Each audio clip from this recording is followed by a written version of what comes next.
네, YN 고전익입니다. 오늘은 커리큘럼에 대해서 얘기하러 왔습니다. 커리큘럼, 그거에 대한 제 생각부터 말씀드리겠습니다. 당연히 커리큘럼은 약간 학원의 속임수이기도 합니다. 커리큘럼대로 쭉 가다 보면 우리 학생이 거기 가 있을 거야. 물론 그럴 수도 있죠. 그렇지만 대부분 그렇지 않죠. 학생들은 균질하지 않기 때문입니다. 학습 경험과 지식과 이해도와 독해력 차이가 너무나 다르기 때문에 한 가지 커리큘럼을 밀어붙인다고 해서 그게 되는 건 아닙니다. 그래서 그것은 조금 정량적 평가라고, 그 다음에 계량적 평가라고 볼 수 있으면 되고요. 사실 공부는 또 되게 중요한 게 디테일의 차이고 정성적 평가가 중요합니다. 그래서 정성적 평가 측면에서 커리큘럼을 짤 때 이것을 커리큘럼으로 교정하는 것이 좋을까 좋지 않을까를 저는 늘 고민하던 사람이었고, 그런 의미에서 그래도 앞으로 읽게 될 책들을 조금 먼저 소개해 준다는 의미에서 책을 좀 정리해 놨습니다. 근데 이제 저희가 주로 읽혔던 책들, 저희의 경험들, 이런 것들을 해서 나누는 책이고요. 지금 제가 안내드린 책들은 레벨 1, 레벨 2, 레벨 3으로 나눠져 있습니다.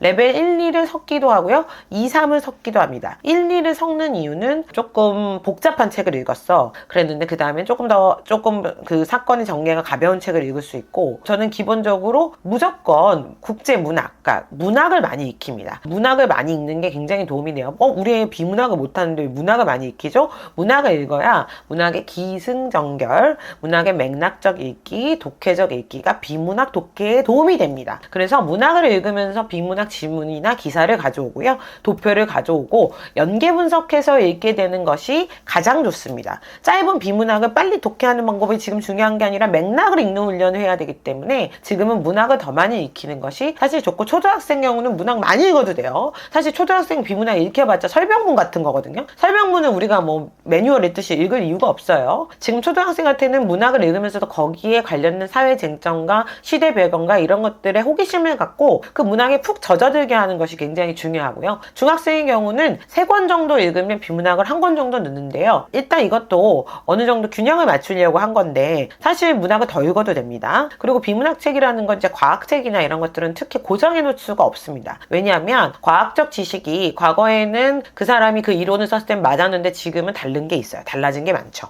그러니까 그런 것들은 사실 아무리 고전이라고 해도 입증돼 있던 사실, 입증이 이미 바뀐 사실이 있는 책들이 있기 때문에 그건 부분 잘라서 읽는 것이 맞고요. 고전도 과학의 일종의 담론을 제시하고 철학을 제시하고 과학이라는 것을 어떻게 바라보고 있느냐, 이런 것들이 좋은 고전에 해당하는 책들입니다. 그래서 예를 들어 아무리 리처드 도킨스 책을 읽는다 하더라도 눈먼식의 공은 좋지만 이기적 유전자를 읽는 거는 사실 지금 그렇게 도움이 되지 않습니다. 고전이라고 무조건 리처드 도킨스 이기적 유전자 있어 보이니까 읽는다, 이게 아니에요. 이기적 유전자는 과학적 지식과 그 완전한 그 DNA 이론을 이 학생이 이해하고 나서 그것을 읽어야 이해되는 건데, 전혀 그런 과학적 지식이 없는 상태에서 그거 읽어봤자 뭔 소린지 모를 게 확실합니다. 얘기하려는 건 되게 간단해요, 이기적 유전자가. 그래서 그 이기적 유전자 같은 거는 사실 제가 책 목록에 넣지 않았지만 눈먼 시계공을 넣었거든요. 그게 좀 더 적합하죠. 그냥 이런 걸 가리는 눈이 전문가인 저희들에게 있는 거죠. 그리고 이제 과학책들도 좀 그렇지만 경제책들은 제가 말씀드렸듯이 사례 중심으로 좀 넣고요. 예를 들어 아리스토텔레스의 시학 읽히면 좋죠. 근데 시학에서 이데아가 뭐고, 거기에 실존주의가 뭐고, 현상학이 뭐고, 이걸 전혀 모르는 상태에서 시학을 읽습니다. 그럼 미메시스가 뭐고, 이게 모르는 상태에서 그것이 학생에게 이해가 될 리가 없습니다. 그래서 고전이라고 하는 것은 스토리텔링이 가능하고 아예 인식을 확장하고 맥락 읽기가 가능한 책들로만 저희가 엄선을 해놓은 거고요. 그런 것들을 조금 수준에 맞게 골라놓고 지금 읽어봐도 되겠다 하는 책들을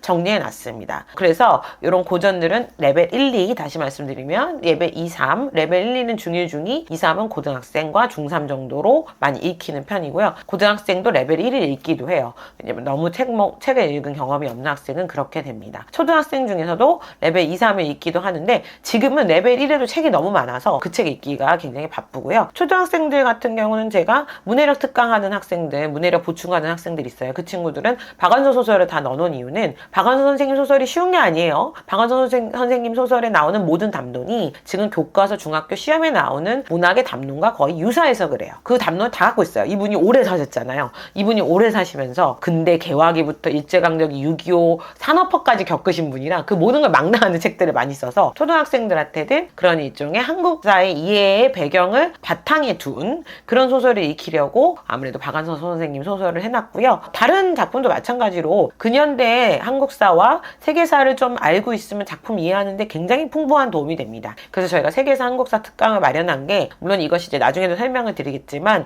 독해력에도 굉장히 용이하기 때문에 그 완전 고도의 독해 수업이에요. 그렇고요. 이 커리큘럼 세계사 한국사에도 있죠. 그거 한 번 떼었다고 10번 떼었다고 세계사 완전히 끝났다. 그런 아이는 없습니다. 세계사를 2번, 3번 들어야 될 수도 있고요. 한국사를 2번, 3번 들어야 될 수도 있습니다. 국어 문법도 2번, 3번 들어야 될 수도 있어요. 근데 전 2번까지는 무조건 권합니다. 3번도 좋고요. 2번까지는 무조건 권하는데 저희 아이도 그걸 제가 시켜요. 그냥 여기서 하는 수업 2번씩 저는 그냥 아무 생각 없이 듣게 합니다. 그렇게 해서 양이 좀 쌓여야 돼요. 양이 좀 쌓여서 복습이 돼야 됩니다. 똑같은 수업을 똑같은 문제를 풀어도 기억이 나지 않습니다. 그렇기 때문에 자꾸 복습하고 훈련하고 체득하는 과정을 하기 위해서 커리큘럼을 2번, 3번 돌리기도 합니다. 그래서 복습이 굉장히 중요하다는 얘기는 요즘 국어가 1등 과목이나 이런 저자들이 매년 얘기하는 얘기가 그 얘기예요. 그리고 반복이 얼마나 효과가 있는지 얼마나 많은 사람들이 교육 전문가들이 얘기하고 있습니다. 고전이 그 반복 텍스트로 최고예요. 고전은 주제를 향해서 모든 반복되는 스토리가 변증법적으로 흘러가는 거고 중심 에피소드와 주변 에피소드가 나눠져서 변증법적으로 그것이 조직적으로 흘러가는 작품이기 때문에 반복 텍스트로서 굉장히 효과가 있습니다. 자, 그래서 커리큘럼에 대해서 간단히 설명을 드렸고요. 그래도 그 책 선정의 이유, 또 이 책 넣었으면 좋겠다. 이 책은 어떠냐? 이런 거 고민되실 때 조금 저한테 전화를 주시고요. 이 책 외에 부교재처럼 그냥 신간 도서들 좋은 책들이 있어요. 신간 에세이 같은 거. 그런 거 학생들이 혼자 읽을 수 있거든요. 그런 건 생기부 특강에서 많이 합니다. 그래서 생활기록부 특강 한 달에 2권씩 따로 하잖아요. 그런 거 신청하셔서 조금 보충하시면 되고요. 지금도 충분합니다. 고전 읽기가 충분히 잘 되고 안 빠지고 이제 시작한 지 조금 시간이 된 학생들은 충분히 지금 이것만 해도 충분하다고 생각합니다. 그래서 여러 가지 문의 주시고 문학 3권에 비문학 1권에 약간 형태로 저희가 진행한다는 점 말씀드렸습니다.